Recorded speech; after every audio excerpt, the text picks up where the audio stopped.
أعوذ بالله من الشيطان الرجيم. بسم الله الرحمن الرحيم. إن الذين يكفرون بآيات الله ويقتلون النبيين بغير حق ويقتلون الذين يأمرون بالقسط من الناس فبشرهم بعذاب أليم. أولئك حبطت أعمالهم في الدنيا والآخرة وما لهم من ناصرين.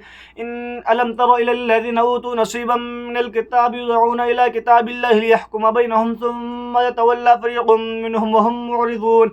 ذلك بأنهم قالوا لن تمسنا النار إلا أياما معدودات وغرهم في دينهم ما كانوا يفترون. فكيف إذا جمعناهم ليوم لا ريب فيه ووفيت كل نفس ما كسبت وهم لا يظلمون.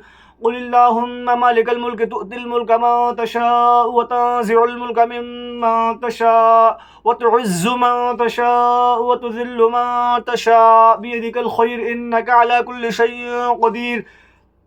تولج الليل في النهار وتولج النهار في الليل وتخرج الحي من الميت وتخرج الميت من الحي وترزق من تشاء بغير حساب. لا يتخذ المؤمنون الكافرين أولياء من دون المؤمنين ومن يفعل ذلك فليس من الله في شيء إلا أن تتقوا منهم تقوه ويحذركم الله نفسه وإلى الله المصير. قل إن تخفوا ما في صدوركم وتبدوه يعلمه الله ويعلم ما في السماوات وما في الأرض والله على كل شيء قدير. يوم تجد كل نفس ما عملت من خير محضرا وما عملت من سوء تود لو أن بينها وبينه أمدا بعيدا ويحذركم الله نفسه والله رؤوف بالعباد. قل إن كنتم تحبون الله فاتبعوني يحببكم الله ويغفر لكم ذنوبكم والله غفور رحيم. قل أطيعوا الله والرسول فإن تولوا فإن الله لا يحب الكافرين. إن الله اصطفى آدم ونوحا وآل إبراهيم وآل عمران على العالمين ذرية بعضها من بعض والله سميع عليم. إذ قالت امرأة عمران رب إني نذرت لك ما في بطني محررا فتقبل مني إنك أنت السميع العليم. فلما وضعتها قالت رب إني وضعتها أنثى والله أعلم بما وضعت وليس الذكر كالأنثى وإني سميتها مريم وإني أعيذها بك وذريتها من الشيطان الرجيم. فتقبلها ربها بقبول حسن وأنبتها نباتا حسنا وكفلها زكريا. كلما دخل عليها زكريا المحراب وجد عندها رزقا قال يا مريم أنى لك هذا قالت هو من عند الله إن الله يرزق من يشاء بغير حساب. هنالك دعا زكريا ربه قال رب هب لي من لدنك ذرية طيبة إنك سميع الدعاء.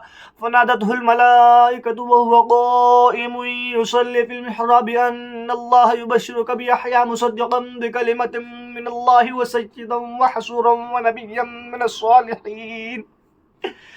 قال رب أنى يكون لي ولد ولم يمسسني بشر قال كذلك الله يخلق ما يشاء قال كذلك الله يفعل ما يشاء. قال رب اجعل لي آية قال آيتك ألا تكلم الناس 3 أيام إلا رمزا واذكر ربك كثيرا وسبح بالعشي والإبكار. وإذ قالت الملائكة يا مريم إن الله اصطفاك وطهرك واصطفاك على نساء العالمين. يا مريم اقنتي لربك واسجدي واركعي مع الراكعين ذلك من أنباء الغيب نوحيه إليك وما كنت لديهم إذ يلقون أقلامهم أيهم يكفل مريم ما كنت لديهم إذ يختصمون. إذ قالت الملائكة يا مريم إن الله يبشرك بكلمة منه اسمه المسيح عيسى بن مريم وجيها في الدنيا والآخرة ومن المقربين ويكلم الناس في المهد وكهلا ومن الصالحين. قالت رب أنى يكون لي ولد ولم يمسسني بشر إذا قضى أمرا فإنما يقول له كن فيكون. ويعلمه الكتاب والحكمة والتوراة والإنجيل ورسولا إلى بني إسرائيل أني قد جئتكم بآية من ربكم أني يخلق لكم من الطين كهيئة الطير فأنفخ فيه فيكون طيرا بإذن الله وأبرئ الأكمه والأبرص وأحيي الموتى بإذن الله وأنبئكم بما تأكلون وما تدخرون في بيوتكم إن في ذلك لآية لكم إن كنتم مؤمنين.